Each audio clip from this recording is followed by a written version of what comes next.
नमस्कार, आप देख रहे हैं नेशनल वॉइस। आपके साथ मैं हूं शुभ्रा सुमन। बात करेंगे सेकंड फेज के इलेक्शन की, बताएंगे कहां पर किस तरह से वोटिंग हो रही है और कितना उत्साह है लोगों में, सुरक्षा व्यवस्था क्या कहती है। लेकिन सबसे पहले आपको बता दें कि ये तस्वीरें आपके लिए बहुत अहम है। सुल्तानपुर से ये तस्वीरें हैं जहां पर मेनका गांधी, केंद्रीय मंत्री, बीजेपी नेता, वो जा रही हैं नामांकन करने के लिए। और उससे पहले जो नजारा है वो देखने लायक है। मेनका गांधी को मालाएं पहनाकर लोग शुभकामनाएं दे रहे हैं, उनका अभिवादन कर रहे हैं और अब से कुछ देर में मेनका गांधी नामांकन भरेंगी। आपको मालूम है कि सीटें अदला बदली कर दी गई हैं। पीलीभीत से सांसद हैं मेनका गांधी और इस बार सुल्तानपुर से मैदान में हैं। सुल्तानपुर से उनके बेटे वरुण गांधी सांसद हैं और वो इस बार पीलीभीत से मैदान में हैं। और जिस तरह से चुनाव प्रचार हुआ वो आपको मालूम है, जिस तरह के बयान चर्चा में आए, मेनका गांधी जिस वजह से सुर्खियों में रही और चुनाव प्रचार पर भी रोक लगा। लेकिन फिलहाल जो ये तस्वीरें हैं वो ये दिखा रही हैं कि मेनका गांधी पूरी तरह से तैयार हैं, नामांकन भरने के लिए जा रही हैं अपने सहयोगियों के साथ। तो ये मुकाबला जो है बहुत ही दिलचस्प रहने वाला है। एक तरफ 8 सीटों पर उत्तर प्रदेश में मतदान हो रहा है और दूसरी तरफ हम आपको बता रहे हैं कि फिलहाल नामांकन का दौर भी जारी है। आज आजमगढ़ से अखिलेश यादव भी नामांकन भरने वाले हैं और उधर सुल्तानपुर से ये तस्वीरें हम आपको दिखा रहे थे जहां पर मेनका गांधी नामांकन भरेंगी अब से कुछ देर में।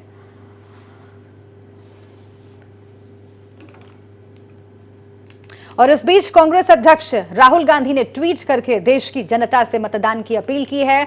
राहुल ने लिखा है कि आज जब आप वोट डालने जाएं तो याद रखिएगा कि ये वोट न्याय के लिए है, ये वोट किसानों के लिए है, जनता के न्याय के लिए है, बेरोजगारों किसानों के न्याय के लिए है, जाति धर्म के नाम पर प्रताड़ित होने वाले लोगों के लिए आप वोट करें। ये अपील की है राहुल गांधी ने। ये ट्वीट आपको हम दिखा रहे हैं। मतदान करने की अपील की है राहुल गांधी ने। और न्याय, आपको मालूम है, न्याय स्कीम जिसकी चर्चा मैनिफेस्टो में कांग्रेस पार्टी ने की है, 72,000 रुपए प्रतिवर्ष गरीब परिवारों को देने की बात, और उसी को इशारों में यहां पर बुनाने की कोशिश फिर से एक बार राहुल गांधी ने की है इस ट्वीट के जरिए। उन्होंने कहा है किसानों के लिए, गरीबों के लिए, पिछड़ों के लिए, वंचितों के लिए, न्याय के लिए वोट करें। जो जाति धर्म के नाम पर सताए जाते हैं उनके लिए वोट करें। यह अपील राहुल गांधी ने की है।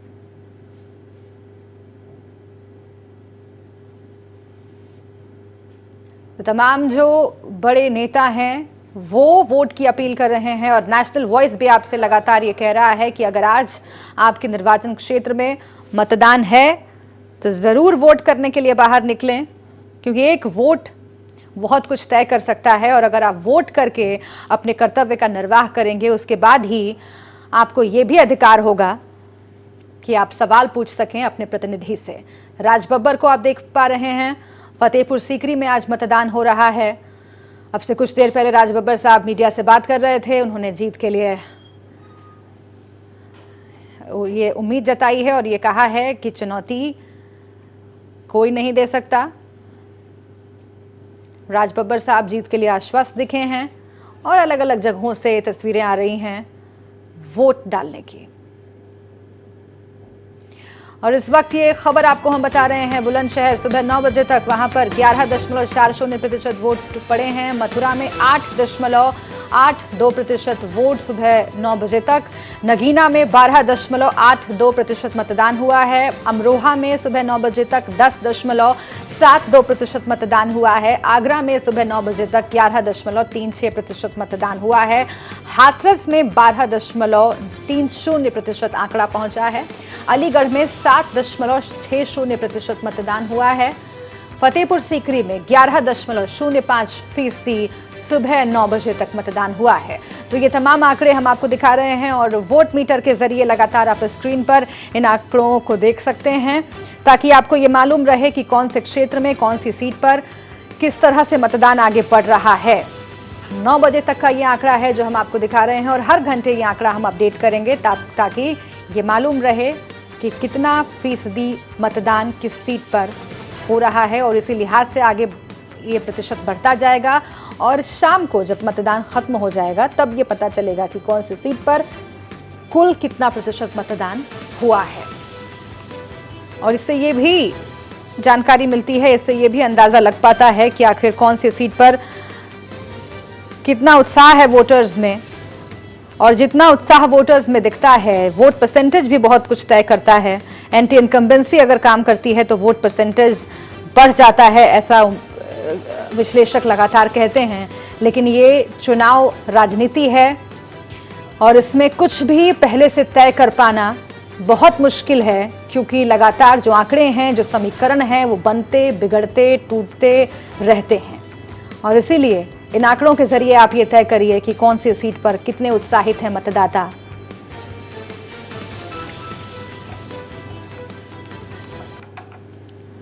और यूपी का मथुरा सीट वीवीआईपी है, जिस पर हम लगातार बात कर रहे हैं। यहां पर बीजेपी, कांग्रेस और गठबंधन के बीच में मुकाबला है। मथुरा से बीजेपी प्रत्याशी हेमा मालिनी ने अब से कुछ देर पहले मीडिया से बात की। उन्होंने क्या कहा, सुनिए।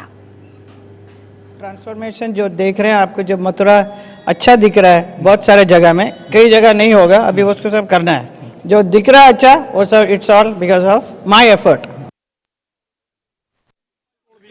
लाओ यार, लाओ 2000 मोहब्बत हाँ कुछ बड़ा बड़ी बात है। अरे ये केबल निकल गया भाई, इसका हाथ है। केबल लगा के दो, आराम से करो, लगा के दो, आराम से रुको भाई। सर रुको, अरे फ्रेम नहीं आ रहा है यार, सब लोग जाइए, क्या अभी जल्दी कर रहे हैं। हां रोल एफएम की आईडी कहां है? ओ भाई कहां है? सब लोगों की आईडी, अरे सब लोगों सर आप अपनी टक्कर किससे मारते हैं बता दीजिए आज। भैया टक्कर वो लेते हैं जो लड़ना चाहते हैं। मैं तो अपने घर में हूँ और घर में घर वालों से टक्करें नहीं ली जाती, लड़ाई नहीं ली जाती। कोई जमीन जायदाद का किस्सा थोड़ी है जो झगड़े करते फिर। नहीं, पर ये तो सिद्धांत की बात है ना, कोई एक जीतेगा एक हारेगा। आप ये कहें कि कोई जीत का सर्टिफिकेट लेके जाएगा, कोई नहीं ले पाएगा।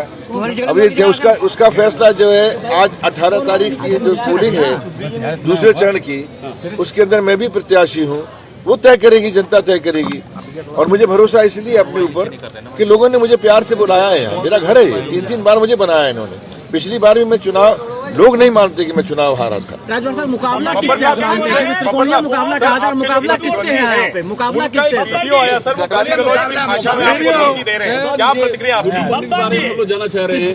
किससे मुकाबला मान रहे हैं आप? देखिए, मैं आपकी बात बहुत सही है, आपका सीधा प्रश्न है, सटीक प्रश्न है कि मुकाबला किससे है। बहुत सही सवाल है, लेकिन मैं बार बार एक ही बात कहना चाहूँगा, ये मुकाबले जो भी होते हैं आज से पहले होते हैं।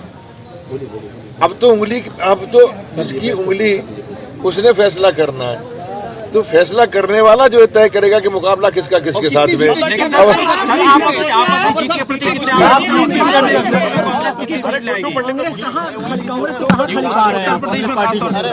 कांग्रेस पार्टी बीजेपी की सरकार को हटाने के बाद में तमाम वो पार्टियां जो बीजेपी को हरानी चाहती हैं, जो जिसमें कांग्रेस पार्टी एक अग्रिम पार्टी है, सब मिलकर जो है दिल्ली में सरकार बनाएंगे और एक मजबूत सरकार बनाएंगे। जिस सरकार के अंदर उतना धोखा होगा, जिस सरकार के अंदर न बेईमानी होगी, जिस सरकार के अंदर कोई ये नहीं कहेगा कि चोर भी जो है उसकी भी कोई बिरादरी होती है, चोर होता है। प्रतिद्वंदी है यहाँ पर,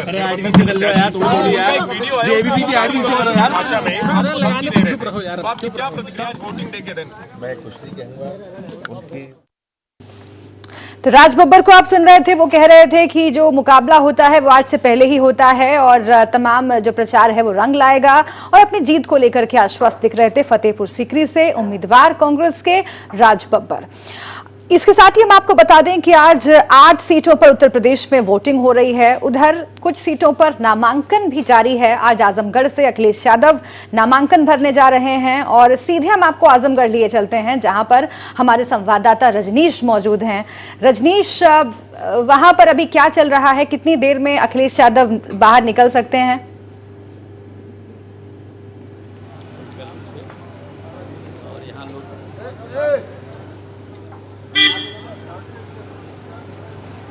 देखिए, जो कार्यक्रम है 11:30 बजे का नॉमिनेशन का उनका कार्यक्रम है, लेकिन सुबह पूरे यहाँ समाजवादियों का, चूँकि आजमगढ़ समाजवादियों का गढ़ रहा है, पूरे यहाँ पे सड़क अभी से जाम हो गई है और सड़क पे जो केवल यहाँ नीला और जो समाजवादी पार्टी का झंडा होता है उसे पट्टा भरा आजमगढ़ नज़र आ रहा है।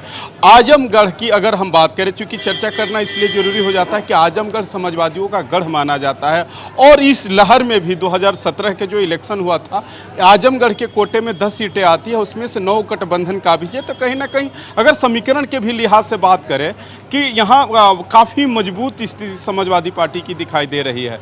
जी शुभ्रा, क्या पूरा कार्यक्रम रहेगा आज अखिलेश यादव का, और कितना उत्साह है वहां पर कार्यकर्ताओं में?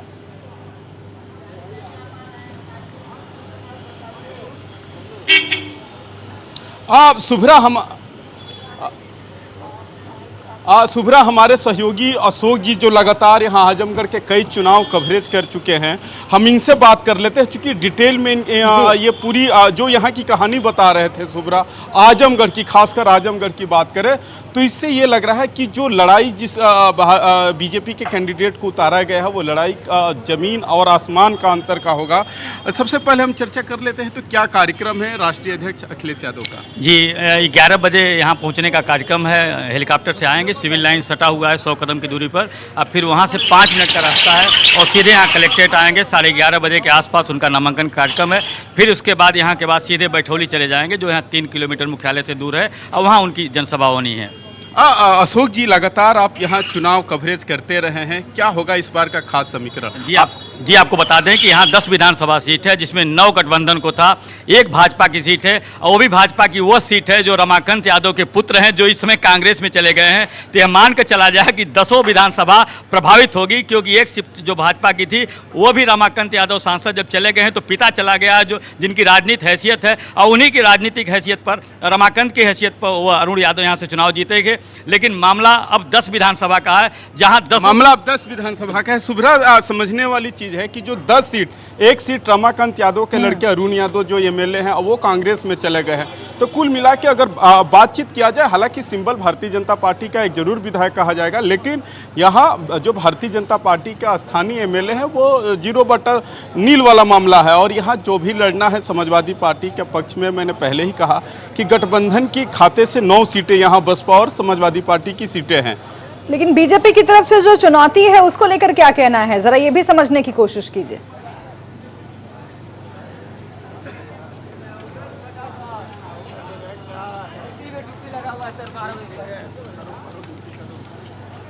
अशोक जी, बीजेपी की तरफ से जो चुनौती है वो चुनौती क्या कह रहे हैं? जी आपको बता दें कि ये आजमगढ़ जो है यह मुलायम सिंह का गढ़ रहा है। पहले चौधरी चरण सिंह का ये गढ़ माना जाता था, उसके बाद मुलायम सिंह का गढ़ माना जाता है। और यहाँ काफ़ी बलराम यादव से लेकर बड़े बड़े नेता जो आजमगढ़ में हैं वो समाजवादियों के जो काफ़ी हैं। दुर्गा यादव 7-7 बार 8-8 बार से विधायक हैं, मंत्री रहे हैं, तो ये समाजवादियों का गढ़ माना जाता है। और दूसरे जो बसपा सपा दलित और यादव बाहुल्य क्षेत्र है और मुस्लिम क्षेत्र है, 3 जो बड़े क्षेत्र हैं, इसका बड़ा असर पड़ता है। और विकास के काफ़ी काम हुए हैं, हजारों करोड़ की योजनाएं, जो चीनी मिल से लेकर जो कलेक्ट्रेट अभी सामने है, इसके लेकर के जो कृषि विश्वविद्यालय से लेकर नाना प्रकार की जितने योजनाएं, सैकड़ों पुल हैं। कहा जाता है कि समाजवादी पार्टी की ही सरकार में कमिश्नरी होने का आजमगढ़ को गौरव प्राप्त हुआ। जी आपको बता दें कि यह कमिश्नरी मऊ जा रही थी, लेकिन बलराम यादव या यहाँ के लोगों की देन थी कि जो दबाव बना करके कमिश्नरी लाए और मंडल मुख्यालय लाए, जिसकी वजह से कमिश्नरी यहाँ स्थापित हो गई। और कमिश्नरी की वजह से जो यहाँ के लोग बाहर जाते थे, अन्य जनपदों में गोरखपुर जाते थे या बनारस जाते थे, उनके लिए बहुत राहत हुई। और यहाँ मुख्य मुद्दा जो होता है वो विकास का है। यहाँ जातिगत समीकरण अलग है, लेकिन जागरूक जिला है।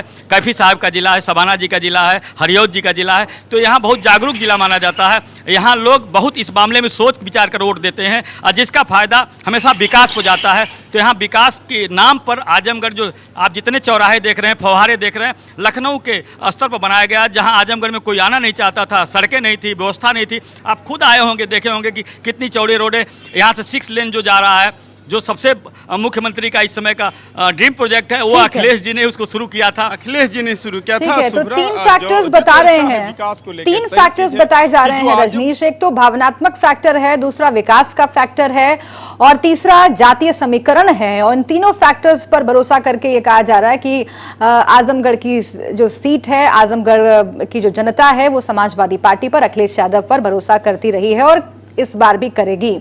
हालांकि चुनौती बीजेपी की ओर से भी है और आज आपको बता दें हम कि 2 जगहों पर बहुत ही खास आज नामांकन भरा जाना है। आजमगढ़ की सीट है जिस पर लगातार आपको हम अपडेट दे रहे हैं, जहां से अखिलेश यादव अब से कुछ देर पहले वहां पहुंच करके नामांकन दाखिल करेंगे। और दूसरा सुल्तानपुर की भी सीट है जहां पर मेनका गांधी नामांकन दाखिल करने के लिए निकल चुकी हैं। रजनीश, आपका बहुत शुक्रिया, आप नजर बनाए रखिए और जब अखिलेश यादव वहां पर पहुंचेंगे हम आपसे फिर से एक बार बात करेंगे और जानेंगे कि आखिर क्या वहां पर स्थिति है। लेकिन फिलहाल हम फिर से एक बार वापस लौटते हैं उत्तर प्रदेश की 8 सीटों पर जहां पर इलेक्शन हो रहा है। आज वहां पर मतदान हो रहा है और इन तमाम सीटों पर और देश भर की जो सीटें हैं जहां आज मतदान हो रहा है उन पर हमारी निगाह लगातार बनी हुई है। अपडेट हम लगातार आपको कर रहे हैं। कुछ खास मेहमान हमारी चर्चा में शामिल होने के लिए स्टूडियो में जुड़ गए हैं। हमारे साथ आरपी रंजन हैं आरएलडी की ओर से, आपका बहुत स्वागत है। शबनम पांडे जी जुड़ गई हैं हमारे साथ बीजेपी की ओर से, आपका भी स्वागत है। और कुमार भवेश चंद्र जी हमारे साथ जुड़े हुए हैं, एडिटर नेशनल वॉइस के, आपका भी स्वागत है। शुरुआत में भवेश जी आपसे ही करना चाहती हूँ क्योंकि एक बार हम ओवरऑल ये जान लें कि तमाम जो सीटें हैं देश भर में, उत्तर प्रदेश की 8 सीटें तो हैं ही, लेकिन पूरे देश में आज इलेक्शन का माहौल है। सेकेंड फेज में जहां जहां पर जिन जिन खास सीटों पर वोटिंग हो रही है वो कितना मायने रखते हैं इस लोकसभा चुनाव के लिए? देखिए शुभ्रा, जो चुनाव हो रहे हैं, आज चुनाव होने वाले थे, कुल 97 सीट्स के लिए चुनाव डिक्लेयर किया था आयोग ने, लेकिन 2 सीटों पर चुनाव रद्द हो गए हैं। एक तो तमिलनाडु में वहाँ पे कंस्टिट्यूंसी वेल्लोर कंस्टिट्यूंसी है जहाँ पे लोगों के बांटने के लिए पैसे मिले हैं आईटी डिपार्टमेंट को, उसके बाद से वहाँ का चुनाव कैंसिल कर दिया गया है। लॉ एंड ऑर्डर के आधार पे जो है त्रिपुरा पूर्व लोकसभा की सीट को कैंसिल कर दिया गया है। वहाँ पे अब 23 तारीख को अगली बार में चुनाव होगा, अगले फेज में। तो ये परिस्थिति है। लेकिन आज का जो इम्पोर्टेंस है, आज का इम्पोर्टेंस तमिलनाडु के लिए बहुत अधिक है, क्योंकि आज तमिलनाडु की बहुत ज़्यादा सीटों पे जो 95 सीट्स हैं उसमें से मोस्ट ऑफ द सीट्स जो हैं एक बड़ा चंक जो है वो तमिलनाडु का है। 38 सीट्स तमिलनाडु में, अगर उसको वेलोर को निकाल देते हैं तो शायद 37 बचता है। तो 37 सीटों पे तमिलनाडु में चुनाव होने हैं और तमिलनाडु के लिए चुनाव ये बहुत ही इम्पॉर्टेंट है क्योंकि वहाँ पे ये चुनाव पहली बार जयललिता और जो डीएमके के नेता थे करुणानिधि, उनके डेथ के बाद ये पहला चुनाव है।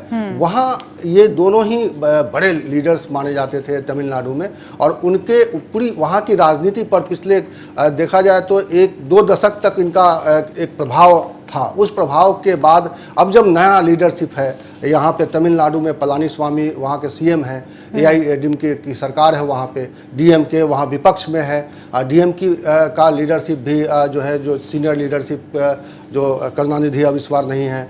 तो अब उनके जो विरासत में जो लोग राजनीति कर रहे हैं, जयललिता की विरासत की राजनीति और करुणानिधि की अच्छा, मेनका गांधी इस वक्त मीडिया से बात कर रही हैं, हम सुन लेते हैं।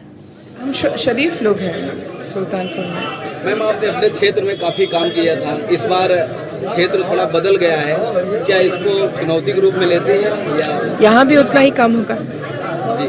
अब मैम क्या कहेंगी, जिस तरह से चुनाव आयोग ने थोड़ा एक्शन लिया था, बीजेपी के लोगों ने तो कुछ नहीं बोला, उसका सम्मान किया, लेकिन मायावती ने आरोप लगाया कि सरकार हमारे खिलाफ जान के काम कर रही है, हमारा चुनाव प्रचार बंद कराना चाह रही है। उन्होंने तमाम आरोप सुप्रीम कोर्ट में भी गई थी। क्या कहेंगी मैम इस पूरे मामले में? इस पर कुछ भी नहीं कहना चाहता। दूसरा मैम, आप अपने वर्करों से जो अपील करना चाह रही थी, क्या उसको लोग समझ नहीं पाए? जिस तरह से क्योंकि मीडिया में तमाम खबरें चल रही थी कि आप ध्रुवीकरण की कोशिश कर रही थी।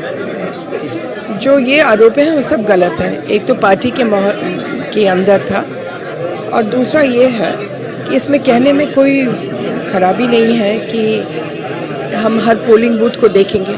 आखिर हर इंसान जो लड़ता है इलेक्शन वो तो देखता ही है कि कहाँ से जीते कहाँ से हारे। यही तो हमने कहा। तमाम सर्वे मैम दिखा रहे हैं कि देश में बीजेपी की वापसी हो रही है, लेकिन उत्तर प्रदेश टफ है। ये सुल्तानपुर ठीक है। सुल्तानपुर ठीक है। मैम इस बार चूंकि प्रधानमंत्री जी इधर टारगेट है 73+ का, क्या सपना पूरा होगा यूपी में?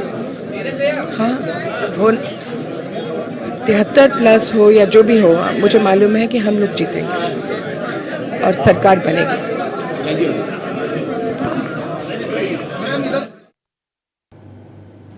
तो मेनका गांधी वो नॉमिनेशन फाइल करने के लिए पहुंची हैं और वो ये कह रही थी कि सरकार बनेगी और ज़्यादा से ज़्यादा सीटें वो जीतेंगी। और ध्रुवीकरण के सवाल पर उन्होंने ये कहा कि ये कहने में कोई गुरेज नहीं है। हालांकि उनका जो बयान है उसको लेकर के कार्रवाई चुनाव आयोग कर चुका, उन पर बैन लगा था 48 घंटे का, चुनाव प्रचार वो नहीं कर सकती थी, लेकिन उसके बाद भी जब उनसे पूछा गया वो अपने बयान पर कायम है। भवेश जी, मैं सुब्रा पहले जो मेनका गांधी कह रही थी उस पर बात कर लूंगा, क्योंकि 48 घंटे के बैन के बाद मुझे लगता है मीडिया के सामने पहली बार आई हैं और किस तरह से एक सावधानी दिखाई दे रही है उसमें। जो आयोग का रिएक्शन था और आयोग का जो एक्शन था, मुझे लगता है इस तरह का एक्शन बहुत पहले आ जाता तो नेताओं की बदजुबानी थोड़ी रुक जाती। अब आप जिस तरीके से मेनका गांधी बात कर रही थी, उससे लग रहा है कि हाँ, अब उनको एक दायरे में रह के बात करनी है। चुनाव में सभी नेताओं को अपने पक्ष में बहुत सारी बातें कहने का अधिकार होता है, लेकिन कुछ ज़्यादा बातें हो रही थी और कुछ ऐसी बातें हो रही थी जो आचार संहिता है उसको ये उल्लंघन उसका होता है। तो ये तो बात हो गई यहाँ पे। बयान पर कायम है, उन्होंने ये भी कहा। हाँ, लेकिन वो कह रही थी कि पार्टी के अंदर अपनी ऐसी बात रख रही थी। हाँ। और वो ठीक है कि पार्टी के अंदर ही वो अपनी बात रख रही होंगी, कुछ खास लोगों के अंदर बात रख रही होंगी, अपने बूथ मैनेजर्स होते हैं, इस तरह के ग्रुप में होते हैं। लेकिन वीडियो चूंकि वायरल हो गया था, वहाँ पे वीडियो बनाने के मतलब आजकल मोबाइल हर आदमी के हाथ में है, उनके कार्यकर्ता नहीं वो वीडियो बनाया होगा जो इनकी बातचीत थी और वही वहाँ से लिख हुआ। खैर जो भी है, लेकिन हाँ, ये एक निश्चित रूप से चुनाव सतर्कता लग रही है। उसके बाद हाँ, उसके बाद एक थोड़ी संभल के बात कर रहे हैं। देखते हैं दूसरे जो नेताओं पर जिन पर बैन लगा था उनका क्या किस तरीके का आगे का रवैया रहता है। जो 72 घंटे वाले हैं अभी सामने नहीं आए हैं। 72 घंटे वाले में 2 लोग हैं, शबनम जी इसके बाद योगी जी और रामपुर के किंग आजम खान जी। तो दोनों हैं। 72 घंटे बाद वो जब आते हैं मीडिया के सामने, वो कैसी बातें करते हैं, क्या बात करते हैं, कितने संभले हुए दिखाई देते हैं, ये देखने वाली बात होगी। तो मैं बात कर रहा था कि तमिलनाडु के लिए ये चुनाव बहुत ही इम्पोर्टेंट है। वहाँ पे जो पिछली जो कह सकते हैं कि जयललिता और करुणानिधि की जो एक वहाँ पे हुआ था, उसके बाद ये पहला चुनाव हो रहा है उनके जो विरासत संभाल रहे हैं उनके नेतृत्व में। अब देखना है कि ये विरासत वहाँ पे कैसे काम करता है, वहाँ के लोग किस तरह से। वहाँ आमतौर पे ये एक स्थिति रही है कि एक बार इनको डीएमके को जिताते हैं लोग और एक बार एआईएडीएमके को जिताते हैं। इस बार भी ऐसी परिस्थिति बनी है वहाँ पे। पिछली बार कांग्रेस ने वहाँ अकेले चुनाव लड़ा था, उसकी जमानतें जब्त हो गई थी। इस बार कांग्रेस ने डीएमके के साथ समझौता करके वहाँ चुनाव लड़ रही है। और मैं आपको बता दूं कि पिछली बार 14 के चुनाव से अगर तुलना करें तो 14 में मोदी लहर में चुनाव हुआ था पूरे देश में, लेकिन वो लहर तमिलनाडु तक नहीं पहुँची थी। तमिलनाडु में भारतीय जनता पार्टी की बहुत करारी हार हुई थी और वहाँ पे 38 सीटों पर वहाँ पे 39 सीट्स होते हैं और उसमें से 38 सीटों पे एआईडीएमके ने कब्जा जमाया था। तो ये एक परिस्थिति थी वहाँ पे। इस बार जो है देखना ये होगा कि कांग्रेस ने चूँकि समझौता करके वहाँ दक्षिण में एक कदम बढ़ाया तो वहाँ कांग्रेस के लिए किस तरह की संभावना बनती है। कांग्रेस दक्षिण में अगर देखा जाए तो ये बड़ा इंपॉर्टेंट है और काफ़ी बड़े क्षेत्र में चुनाव हो रहा है। दूसरा, वहाँ पे विधानसभा चुनाव भी हैं और ये विधानसभा चुनाव के उपचुनाव भी बहुत ही जो उपचुनाव है, पूर्ण चुनाव नहीं है, उपचुनाव है। वहाँ पे करीब 18 सीटों के लिए 18 या उसी के आसपास की सीटें हैं जिसके लिए चुनाव हो रहे हैं। और वो ये चुनाव इंटरेस्टिंग इसलिए है कि इसमें से अगर 10 से 11 सीटें अगर सत्ताधारी पार्टी यानी एआईएडीएमके नहीं जीतती है तो पलानी स्वामी की जो सरकार है वहाँ पे एआईएडीएमके की वो उनकी सरकार को खतरा है। तो ये जो इम्पॉर्टेंट है, ये तमिलनाडु के लिहाज से आज का दिन बहुत ही इम्पॉर्टेंट है, ये पूरे देखा जाए तो। और एक अब उत्तर प्रदेश की अगर हम बात करेंगे तो उत्तर प्रदेश में चूँकि यहाँ पे जो मुकाबला है तिकोना मुकाबला एक तरह से है। उत्तर प्रदेश में माना जा रहा है कि चूँकि कांग्रेस ने महागठबंधन में शामिल नहीं हुआ है तो यहाँ पे सीधी फाइट जो है महागठबंधन और बीजेपी की नहीं, एक त्रिकोण बन रहा है जिसमें कांग्रेस भी कहीं ना कहीं शामिल है 8 सीटों में। लेकिन ये 8 सभी सीटें बीजेपी के पास रही हैं और निश्चित रूप से इस बार माहौल बदला हुआ है। ठीक है, तो अब क्या रहता है ये ठीक है। शबनम जी, मैं आपके पास आऊंगी, लेकिन हम इस वक्त सीधे रुख कर लेते हैं बिजनौर का, जहां पर राजीव हमारे संवाददाता हमारे साथ जुड़ गए हैं। राजीव, वहां पर क्या माहौल है? कितनी बड़ी संख्या में लोगों को आप देख पा रहे हैं अपने आसपास? सुरक्षा के कैसे इंतजाम है?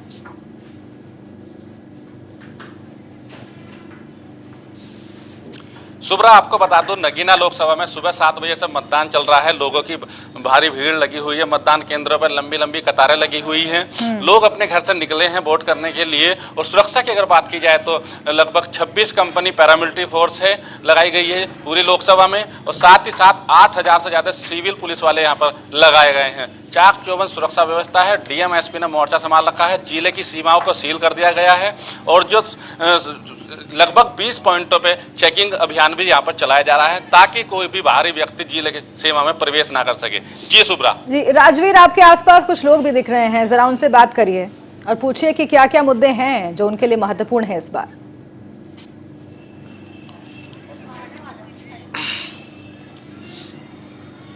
हम बात करते हैं नगीना लोकसभा का एक बूथ है जहां पर हम स्कूल में हैं। कुछ वोटर हमारे पीछे खड़े हुए हैं जो लाइन में लगे हुए हैं, सुबह से आए हुए हैं। उनसे बात करते हैं जो इस बार जो वोट करेंगे क्या मुद्दे रहेंगे।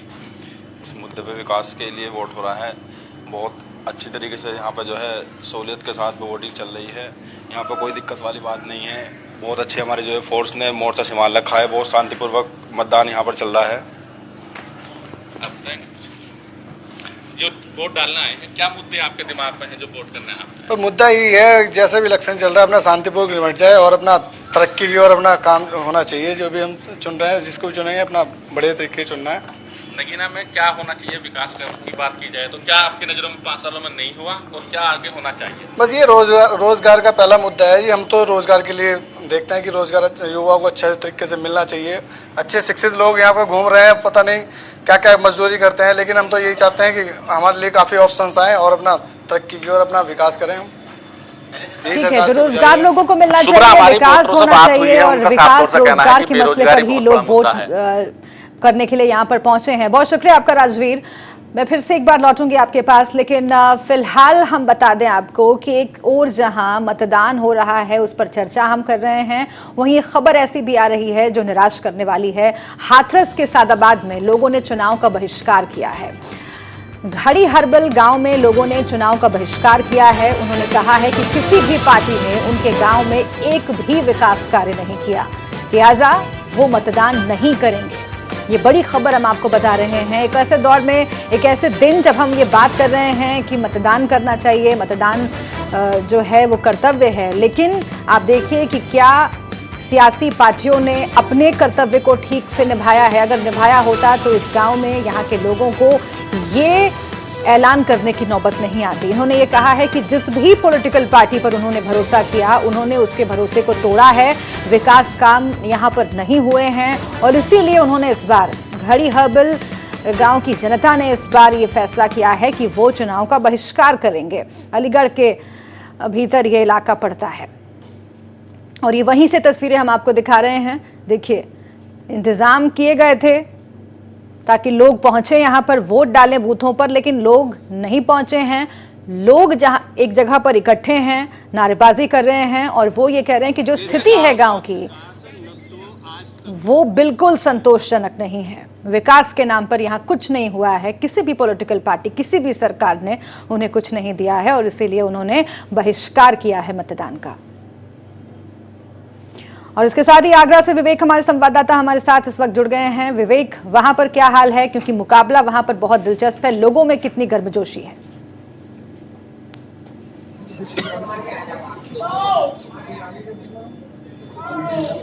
जी शुभ्रा, मैं आपको बता दूं कि तड़के सुबह 7 बजे से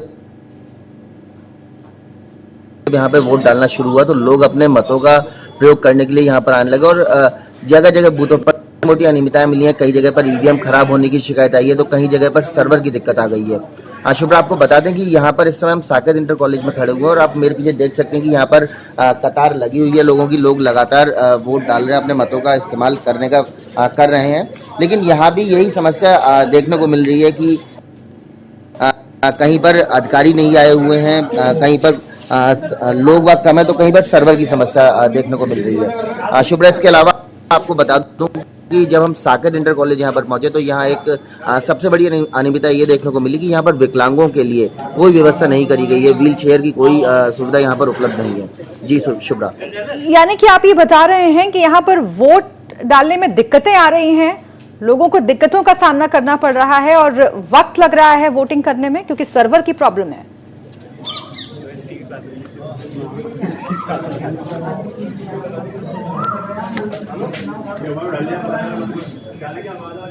शुभ्रा, बिल्कुल मैं यही बता रहा हूँ, विकलांग जो यहाँ पर आए थे वो यहाँ से वापस जा रहे हैं क्योंकि उनके लिए व्हील चेयर की यहाँ व्यवस्था नहीं है। कोई सुविधा इस तरह की यहाँ पर नहीं करेगी। यहाँ पर जो लोग खड़े हुए हैं, एक घंटा हो गया इनको लाइन में खड़े हुए और ये इसी तरह से अभी खड़े हुए हैं, क्योंकि यहाँ पर ना तो आला अधिकारी यहाँ पर कोई मौजूद है, ना ही यहाँ पर जो सर्वर की जो दिक्कत है उसको ये लोग झेल रहे हैं।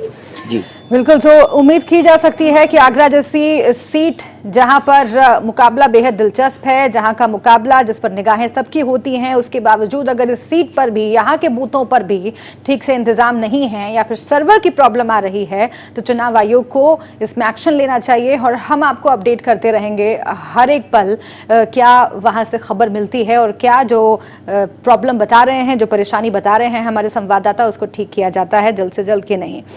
शबनम पांडे जी, मैं आपका रुख करती हूं और आपने देखा अलग अलग जगहों से अलग अलग तस्वीरें आ रही हैं, अलग अलग तरह की खबरें आ रही हैं, लेकिन हाँ, ये जरूर कहा जा रहा है कि पिछली बार जैसा कि आप लोगों ने भारी संख्या में सीटें हासिल की थी, लेकिन इस बार मुकाबला ट्रायंगुलर है, इस बार त्रिकोणीय है। बड़ी चुनौती है बीजेपी को, खासतौर से इन 8 सीटों पर भी जिनमें परचम लहराया था बीजेपी का आखिरी बार। जी शुभ्रा जी, मैं आपकी बातों का जवाब देने के पहले भावेश जी की बात का भी जवाब देना चाहूँगी कि भावेश जी ने कहा कि देखते हैं कि 72 घंटे होने के बाद जिनको चुनाव आयोग ने बैन किया है भाषण के लिए, वो क्या बोलते हैं। लेकिन जैसे ही चुनाव आयोग ने बोला, भाजपा को छोड़ के अन्य 2 दलों के नेता ने तुरंत जाति कार्ड खेला और धर्म कार्ड खेला कि मैं फलाने जाति की हूँ, इसलिए चुनाव आयोग ने मुझे ये मेरे साथ नाइंसाफी की है, और मैं फलाने धर्म का हूँ इसलिए। तो कहीं ना कहीं वो बाज नहीं आए, चुनाव आयोग के दंड लगने के बावजूद भी अपना कार्ड खेलने में बाज नहीं आए, क्योंकि अगर वो अपनी जाति और धर्म का कहते हैं तो क्या अन्य लोगों को अगर किया जाए तो वो भी अपने जाति और धर्म बताएंगे। अब दूसरी लेकिन बात, शबनम जी, एक काउंटर क्वेश्चन है आपसे। मेनका गांधी के बयान पर चूंकि आप बात कर रही हैं, उन्होंने भी तो इस बात से इनकार नहीं किया। उन्होंने ये कह दिया कि नहीं, जो कह रही थी वो ठीक था, ऐसे ही कहा जाता है। अगर ठीक ही होता तो क्या चुनाव आयोग एक्शन लेता? आप चुनाव आयोग की कार्यप्रणाली पर सवाल खड़ा कर रहे हैं। उन्होंने जिस तरीके के चुनाव में मैनेजमेंट चलता है उसके बारे में अंदर पार्टी में बैठ के या अपने लोगों के बीच बैठ के क्या बातें चलती हैं, उन्होंने कहीं ना कहीं पोलिंग की जो आंकड़े लेते हैं, पोलिंग मैनेजमेंट है, उसके बारे में बात किया। उन्होंने ये कहीं नहीं कहा कि मैंने कुछ गलत नहीं किया। उन्होंने कहा जो पोलिंग, तो इलेक्शन कमीशन ने इस पर भी तो विचार किया होगा ना। शबनम जी, अगर बात कर रहे हैं कि दूसरे विपक्षी दल के लोग जाति का कार्ड खेल रहे हैं और चुनाव आयोग के इंटरप्शन के बाद भी ऐसा कर रहे हैं, प्रधानमंत्री तक, जो प्रधानमंत्री पद का कैंडिडेट है आपका और बीजेपी का स्टार प्रचारक है, नरेंद्र मोदी ने जब जाति कार्ड खेल दिया और वो चुनावी सभा में ये कहते हुए सुने गए, प्रधानमंत्री रह चुका 5 साल तक प्रधानमंत्री रहने के बाद वह व्यक्ति कह रहा है कि मेरी जाति की वजह से मुझे कांग्रेस गालियां दे रही है, इसको किस तरह से देखा जाएगा। दूसरी बात, जातीय कार्ड सभी खेल रहे हैं। अगर आपने कहा कि जिस आधार पर माननीय योगी जी को चुनाव के प्रचार से अलग किया गया 72 घंटे के लिए, योगी जी ने क्या किया? योगी जी ने कुछ कहा नहीं, लेकिन जो दांव चला वो भी धार्मिक कार्ड ही था। वो हनुमान मंदिर में चले गए। देखिए, आप तू दाल में पात ये राजनीतिक दल, मुझे लगता है अगर सुधरने के लिए तैयार हो जाए तब भी जनता इनको वोट करेगी। ये ठीक है कि देश में जागरूकता का लेवल वो नहीं है और जनता का डेस्परेशन इस लेवल पर नहीं है कि हाँ लोगों को सबक सिखाना है और सख्त सबक सिखाना है। अदरवाइज मुझे लगता है बहुत सारी चीज़ें बहुत सारे दल कर रहे हैं और इन सबको एक तरह से नैतिक साहस और नैतिक वो नहीं है कि चुनाव के मैदान में ये लोग खड़े रहे हैं और बात करें। जी, लोकतंत्र में प्रधानमंत्री या मुख्यमंत्री के फंडामेंटल राइट्स को आप नहीं सीज कर सकते। आस्था अगर उन्हें है भगवान में तो वो जा सकते हैं, जिनकी आस्था मंदिर में हो या मस्जिद में वो जा सकते हैं। नहीं उठा रहा, लेकिन उन्होंने कुछ बोला नहीं। उन्होंने अपने खाली समय को जब भाषण देने की मनाही है तो उन्होंने, लेकिन सिर्फ मंदिर में पूजा ही नहीं की बल्कि दलित के घर खाना भी खाया है मैम। हाँ ठीक है, वो इसकी मनाही तो नहीं थी ना। हाँ, तो जो मनाही थी उसको वायलेट नहीं किया और ना उस पे प्रश्न चिन्ह उठाया, ना उस पे कोई बयान दिया उन्होंने। मतलब पीछे का तलाश लिया। प्रधानमंत्री जी की भी जहां तक देखिए, जिस तरीके से राहुल गांधी जी लगातार प्रधानमंत्री, देश के प्रधानमंत्री के लिए अपशब्द बोल रहे हैं, जिस तरीके से उन्होंने मोदी चोर होते हैं इस तरह की बातें बोली हैं, तो कहीं ना कहीं जवाब तो उनको मिलना चाहिए। क्योंकि ये किसी जाति विशेष के प्रधानमंत्री या निचले वर्ग से ऊपर आने वाले प्रधानमंत्री को अगर कमजोर प्रधानमंत्री समझा जाएगा जब वो जवाब नहीं देंगे। वो जवाब देंगे तो इन्हें समझ में आएगा कि जरूरी नहीं कि धनी और अमीर लोग ही प्रधानमंत्री बनेंगे तो मजबूत प्रधानमंत्री होंगे। आज उन्होंने जवाब देके ये साबित किया है कि आम आदमी भी जब प्रधानमंत्री बनता है तो उसको उसका सम्मान देश के। लेकिन राहुल गांधी भी पीछे नहीं है शबनम जी, उन्होंने ट्वीट करके कहा है कि जाति और धर्म के नाम पर जिन्हें शोषित किया जाता है उनके लिए वोट करिए। उन्होंने अपने पे ही लेके बोला है कि अगर वो चाय वाले नहीं होते, अगर वो आम परिवार से नहीं आए होते तो शायद प्रधानमंत्री की गरिमा का लोग ध्यान रखते और बोलते समय विपक्ष उसी तरीके का बर्ताव करता जिस तरीके से आज तक हम विपक्ष में रहते हुए बर्ताव करते रहे थे।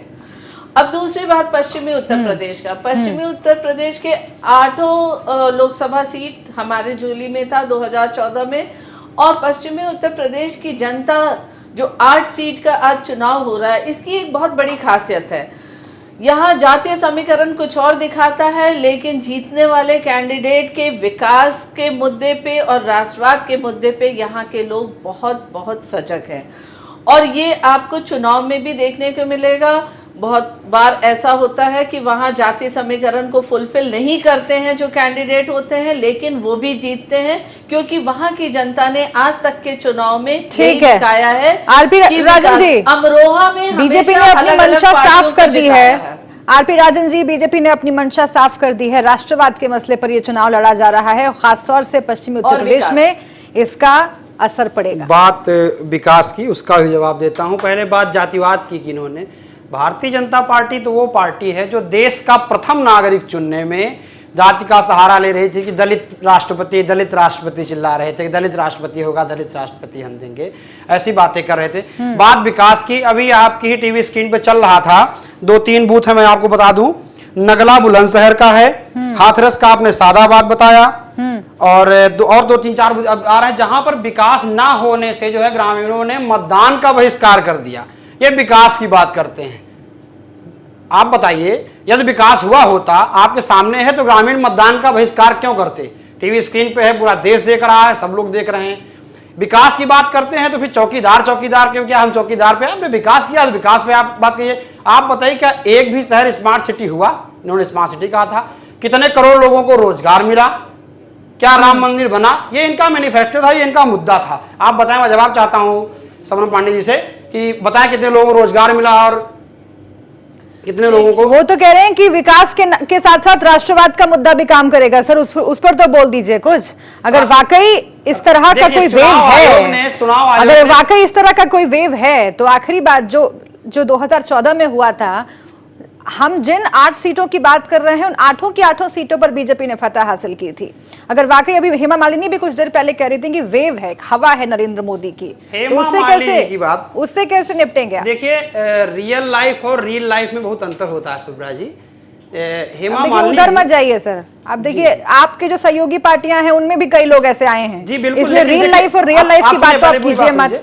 देखिए, आप उनमें से जो आया रियल लाइफ से रियल लाइफ में, और जो सेट हो गया, सामाजिक मुद्दों को समझा, समाज के समीकरणों को समझा, देश की आवश्यकताओं को समझा। अखिलेश यादव के खिलाफ मान लीजिए को देखिए कि हंसिया उल्टा पकड़ रही हैं और गेहूं काटने जा रहे हैं, बाली पकड़ रही है ऊपर से। गेहूं नीचे से काटा जाता है, ना कि बाली ऊपर से काटा जाता है। तो ये समझना होगा, जानना होगा।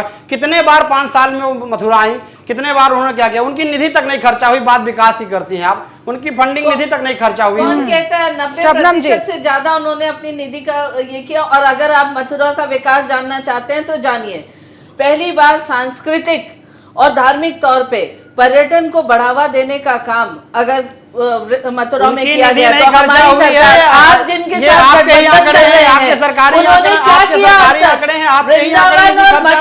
वृंदावन और मथुरा पिछली सरकारों के विकास को आप बता रहे हैं, पिछले 5 से कितने बार गई आप बताइए। अभी थोड़ी देर पहले सुन रहे थे आप। पहले विकास देखिए, उसके बाद बरसाना की होली की गई, गोवर्धन पे हेली परिक्रमा करके वहां रोजगार की सुविधा के साथ साथ धार्मिक और धार्मिक श्रद्धालुओं का आपके पर्यटन को बीजेपी बढ़ावा दिया नेता गया। ही कह रहे हैं भारतीय जनता पार्टी 40 सीटों पे सिमट को जाएगी। रेनोवेट करके मॉडर्न बीजेपी रेलवे स्टेशन नेता ही बनाया आपके कह रहे हैं कि भारतीय जनता पार्टी और 40 वहाँ सीटों पे पे वृंदावन में हमारे देश के सुब्रमण्यम विभिन्न स्वामी ने खुद भागों कह दिया से 12 आने मंत्री वाली जेल चले विधवाओं के जाएंगे। लिए आपके नेता ही कह रहे हैं कि भारतीय जनता पार्टी 40 और सीटों उस पे सिमट शेल्टरों जाएगी। में विधवाओं के आज जो है आप अग्रवाल जी ने आप अजय सुन अग्रवाल तो जी लीजिए, आप जी सुनने बोलिए का बोलिए मुद्दा बोलिए जवाब तो देता हूँ, रखिए। बोलिए बोलिए बोलिए। देखिए रेलवे स्टेशन का रेनोवेशन हुआ, क्या वहाँ के लोकल लोगों का रोजगार नहीं हुआ? हमने बरसाना की होली अगर किया, उसमें पर्यटन को बढ़ावा दिया गया, तो वहाँ वृंदावन के लोगों की रोजगार नहीं बढ़ा क्या? हमने शेल्टर होम बनाया वृंदावन में, देश भर की विधवा महिला सड़क पे भटकती थी और उनके लिए कोई व्यवस्थित जगह नहीं थी। उसमें उनके रोजगार के लिए अब जवाब ले लीजिए। मंदिरों से आने वाले ठीक है शबनम जी, आप लिस्ट लेकर आई हैं मुझे मालूम है, लेकिन अब जवाब भी ले लीजिए। नेशनल स्तर पर बात कर रही थी, नेशनल स्तर पर बात की इन्होंने, अर्थव्यवस्था पे आबादी आयकर 50,000 करोड़ का आयकर घटा है इनका नोटबंदी के बाद। ये सरकारी आंकड़े हैं, में रह के कभी केंद्र में कभी सरकारी आंकड़े हैं। आयकर 50,000 करोड़ का घटा हुआ है, कुछ नहीं किया। 28,000 करोड़ रुपया बैंक से क्यों लेना पड़ा? आज बैंकें मर्ज हो रही हैं, आने वाले समय में बैंकें दिवालिया होंगी, आप देखिएगा। बैंकें आने वाले समय में दिवालिया होंगी, संकेत शुरुआत हो चुकी है सब जी। देखिए आप दोनों एक साथ बोलेंगे तो लोगों को कुछ समझ नहीं आएगा। सुन लीजिए, आप दोनों एक साथ बोलेंगे। शबनम जी एक एक करके बोलिए, पहले उनको बोल लेने दीजिए। आपको मैंने शुरुआत में मौका दिया था, अब उनकी बारी है, आप बोल लीजिए, उसके बाद शबनम जी आप जवाब आपने दीजिए। कहा था कि 2 करोड़ लोगों को मैं प्रतिवर्ष रोजगार दूं, कितने करोड़ लोगों को रोजगार मिला आप बताइए? कितने शहर स्मार्ट सिटी बने? आपने टारगेट दिया था, कितने शहर स्मार्ट सिटी बने? आप इसका जवाब तो दीजिए, आपने जवाब नहीं दिया। पश्चिमी उत्तर प्रदेश पर आइए ना सर, आज वहां पर वोटिंग हो रही है ना, उस पर आइए, उस पर बात कीजिए। पश्चिमी उत्तर प्रदेश में अभी आपने देखा, पश्चिमी उत्तर प्रदेश में गठबंधन भारी है, गठबंधन जीत रहा है और हम 8 की 8 सीटें जीत रहे हैं। आप देखिएगा तो इसमें वो क्लियर हो जाएगा। अच्छा क्यों? आप देख रहे हैं, हम किसान नौजवान मुद्दों की बात करते हैं, आदरणीय जैन जी जो किसानों की बात करते हैं, नौजवानों की बात करते हैं, रोजगार की बात करते हैं। आप देखिए पश्चिमी उत्तर प्रदेश से किसान चल के दिल्ली में गए, दिल्ली में किसानों पर लाठी चलाने का काम किसने किया? किस सरकार ने लाठी चलाने का काम किया? बताएं आप। पहले ये बताइए आपके जैन जी ने मथुरा में किया क्या था? पहले तो सांसद वही थे, उन्होंने क्या किया था? जिसके साथ आप गठबंधन किए उन्होंने प्रदेश को बेहाल कर दिया था, भ्रष्टाचार चरम सीमा पे थी और 97,000 लाख का जो हमारी सरकारी परियोजनाएं हैं उसमें फर्जीवाड़ा किया था, उनके साथ आप हाथ मिला लिए। स्मारक घोटाला करने वाली मायावती जी के साथ आप हाथ में आप तो बोलिए राजन जी के लिए किसी के साथ चले जाते हैं। राजन जी बोलिए। ऐसा नहीं, ऐसा नहीं। इतने लंबे समय तक प्रदेश में शासन करने वालों के साथ देश को बचाने के लिए, लोकतंत्र को बचाने के लिए, देश को बचाने के लिए, लोकतंत्र को बचाने के लिए समान विचारधारा के दल एक साथ आए हैं। आप बताइए कौन सी लोकतांत्रिक संस्था बची है जिसका हत्या करने का काम नहीं किया गया? सीबीआई, सुप्रीम कोर्ट के जज, मजिस्ट्रेट मीडिया के सामने आकर के न्याय मांगना पड़ रहा है। सुप्रीम कोर्ट के जजों को मीडिया के सामने न्याय मांगना पड़ रहा है आकर के। तो अगर कौन सी संस्था ऐसी बची जब आदि आबादी पे उंगली उठाते हैं, एक इतनी भद्दी सी अगर वो बयान देते हैं तो आप कहाँ थे लोकतंत्र को बचाने के लिए? चलिए बयानों पर हम नहीं आते हैं, नहीं तो सभी पार्टियां जो है ना कटघरे में आ जाएंगी, फिर एक एक करके सारे बयानों पर बात करना पड़ेगा और कोई पार्टी नहीं बच सकेगी, क्योंकि हम 2 दिन से बात कर रहे हैं, हम 2 दिन से बात कर रहे हैं इसी पर, और सभी पार्टियों पर कार्रवाई भी हुई है इलेक्शन कमीशन की, इसीलिए बयानों पर तो ना ही जाए तो बेहतर है। हम बात कर रहे हैं पश्चिमी उत्तर प्रदेश की जिन 8 सीटों पर आज मतदान हो रहा है, वहां के जो जातीय समीकरण है या यहाँ पर जो मुद्दे काम कर रहे हैं वो क्या कहते हैं, आप बताइए मुझे राजन जी।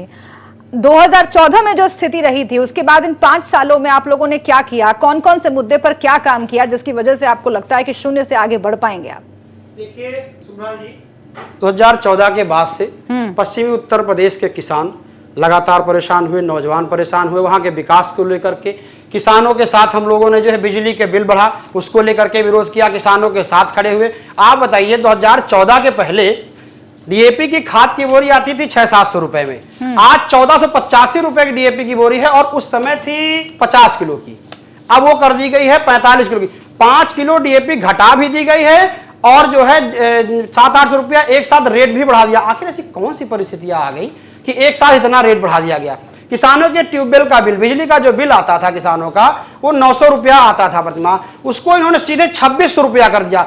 क्या पता आगे कि सीधे आज थोड़ा बढ़ता 1200 होता, 1400 होता, 1500 होता, सीधे सीधे 3 गुना बढ़ा दिया, 26 रुपया किसान करा रहा है, जवान करा रहा, देश करा रहा, परेशान है। गन्ना किसानों के भुगतान को लेकर के देखिए आज भी 10,000 करोड़ रुपया बकाया, कहते हैं हमने भुगतान कर दिया। आप पता करिए, आप इनके सरकारी रिपोर्ट और आंकड़े बता रहे हैं आज भी गन्ना किसानों का भुगतान बकाया, इधर का बकाया हुआ अभी भी किसानों को भुगतान बकाया हुआ है, ये दे नहीं पा रहे हैं। ठीक है, ये जो सेलिब्रिटी पॉलिटिक्स हो रही है शबनम जी, हम देख रहे हैं कि हेमा मालिनी कभी खेत खलिहान जा रही हैं, कभी ट्यूबवेल के पास नजर आ रही हैं, कभी यहाँ कभी वहां फोटो क्लिक करवा रही हैं। उससे ये जो है ये किस तरह की पॉलिटिक्स है? 5 साल तक आरोप लगता रहा हेमा मालिनी पर कि वो अपने संसदीय क्षेत्र में नजर तक नहीं आती हैं, लोगों से मिलती नहीं हैं, वो हवाई कैंडिडेट के तौर पर साबित हुई। लेकिन उसके बाद जब चुनाव नजदीक आते हैं वो नजर आ रही हैं फोटोज में, फोटोज क्लिक करवाते हुए, फसल काटते हुए कभी नजर आ रही हैं। तो ये जुड़ाव कहाँ है जनता से शबनम जी? देखिए, हेमा मालिनी जी के लिए कहा जाता है 90 के दशक से ही वो मथुरा लगातार आती रही और जीतने के बाद भी वो आई। लेकिन ये क्योंकि चुनावी माहौल है, अगर वो जनता से मिलने जाती हैं तो निश्चित तौर पे हर कोई फोटो क्लिक करता है, एक सेलिब्रिटी भी है वो और वहाँ की सांसद भी हैं, तो लोगों को उनके साथ फोटो खिंचाने का जो आकर्षण है उसको हम रोक नहीं सकते हैं। पर उन्होंने जो काम किया, जो विकास किया, घर घर में गैस कनेक्शन पहुंचवाया, उन्होंने आवास दिया, प्रधानमंत्री आवास योजना के तहत आवास दिया, लोगों को मुद्रा योजना के तहत लोन दिलवाया है, बिजली वहां के हमारे ऊर्जा मंत्री जो उत्तर प्रदेश के हैं वो वहीं के एक विधानसभा के विधायक हैं, तो बिजली घर घर तक पहुंचाया गया और किसानों की भी स्थिति पहले से ज्यादा बेहतर है। पहली बार ऐसा रहा है कि जितनी चीजों का समर्थन मूल्य हमारी सरकारों ने दिया, यहाँ तक कि आलू का भी समर्थन मूल्य दिया, 600 रुपए क्विंटल तय किया। और पिछली सरकारों ने तो इस तरह का कोई भी कदम मथुरा की जनता ने एक के बाद एक सभी पार्टियों को मौका दिया है, पूरी की गई। शबनम जी, मथुरा की जनता ने एक के बाद एक सभी पार्टियों को मौका दिया है, चाहे वो कांग्रेस हो 2004 में, उसके बाद 2009 में रालोद हो और 2014 में बीजेपी हो। लेकिन उसके बावजूद वहां पर अगर जमीनी हकीकत देखिए, वहां के किसानों का हाल देखिए, वहां के जो कृषक परिवार है उनका हाल देखिए, तो समझ में आता है कि वहां की जनता को छलावा मिला है। लेकिन उसके बावजूद हम तस्वीरें लगातार हेमा मालिनी की इसलिए दिखा रहे हैं क्योंकि लगातार जब से नॉमिनेशन फाइल की है हेमा मालिनी ने इस सीट पर, उससे पहले से ही यहाँ पर चुनाव के पहले बहुत सक्रिय हो गई। योगी आदित्यनाथ उनके साथ मौजूद थे जब उन्होंने नॉमिनेशन फाइल किया, आपको मालूम है। और लेकिन ये भी है भावेश जी, इस सीट का जो समीकरण है वो मैं समझने की आपसे कोशिश करूंगी, क्योंकि हेमा मालिनी ने ये कह दिया कि ये इनका आखिरी चुनाव है। इसके पीछे की क्या वजह रही? क्या जो 5 साल काम हुए हैं उस पर भरोसा करके अगर वो आगे बढ़ रही हैं? विपक्ष तो ये कह रहा है कि ये कह देना कि आखिरी चुनाव है, ये अपने आप में एक नेगेटिव मैसेज देता है। हाँ बिल्कुल, चूंकि हेमा मालिनी कोई राजनेता नहीं है उस तरह का, उनको इस बात का इल्म नहीं रहा होगा किस तरह की बातें करना शायद उनके खिलाफ चला जाएगा। 5 साल तक उन्होंने, अब उनका कहना है कि उन्होंने बहुत कोशिश की लेकिन वो शायद अभी उनका मिशन अधूरा है, तो 5 साल के लिए उनको और मौका दिया जाए। वहाँ पे वो मथुरा में करना चाहती हैं, वो राधा बन के रहना चाहती हैं, वो कृष्ण की भक्त हैं, ऐसा उन्होंने कहा और कहा कि ये मेरा आखिरी वक्त है और आखिरी टेन्योर है और मुझे अगर जनता यहाँ का चुनेगी तो मैं ज़रूर आगे अपना काम करके और मैं यहाँ से जो है अपना, एक तरीके से राजनीति में ऐसी लोग बातें नहीं करते हैं, लेकिन हाँ चूंकि वो सदी हुई राजनेता नहीं है और उनका इस तरह का फीडबैक नहीं रहा होगा कि इस तरह की बातें कहने से लोग ये मान लेंगे कि अगर इनकी जवाबदेही नहीं बनेगी 5 साल बाद ये जब आएंगे नहीं मैदान में तो हम सवाल किससे पूछेंगे कि आपने जो करने के लिए जिस काम को करने के लिए आपको चुना था उसका क्या हुआ। तो जब इस बार सवाल नहीं कर रहे हैं तो मुझे लगता है इसलिए शायद उनके पक्ष में जो है कुछ ऐसा माहौल नहीं है इस बार। पिछली बार वो मोदी लहर में कहते हैं कि जिस पत्थर को भी हाथ लगा दिया वो बिल्कुल ईश्वर बन गया। तो लेकिन इस बार ऐसी परिस्थिति नहीं है। हाँ, बहुत सारे कैंडिडेट जिनका परफॉर्मेंस भी एक लेवल का रहा है वो शायद मोदी के नाम पर जीत जाएंगे क्योंकि उनका कुछ परफॉर्मेंस और मोदी का नाम कि हाँ, अगर जो मोदी को चुनने वाले, चूंकि अब देश में एक ऐसा वर्ग भी है जो चाहता है मोदी को रिपीट करना। ये संख्या पिछली बार के मुकाबले कम जरूर है लेकिन हाँ है, कुछ है, उनका फायदा उनको मिल सकता है। लेकिन हेमा मालिनी को मुझे नहीं लगता है कि मोदी के नाम का फायदा मिल पाएगा क्योंकि उन्होंने अपनी ओर से एक सरेंडर कर दिया कि ये आखिरी टर्म है मेरा। ठीक है, वक्त फिलहाल इतने की इजाजत दे रहा है। बहुत शुक्रिया आप सभी का हमसे बातचीत करने के लिए। लेकिन जो 8 सीटों पर जो मतदान हो रहा है उस पर लगातार नेशनल वॉइस आपको अपडेट कर रहा है और पल पल की खबर हम आप तक पहुंचा रहे हैं। देखते रहिए नेशनल वॉइस।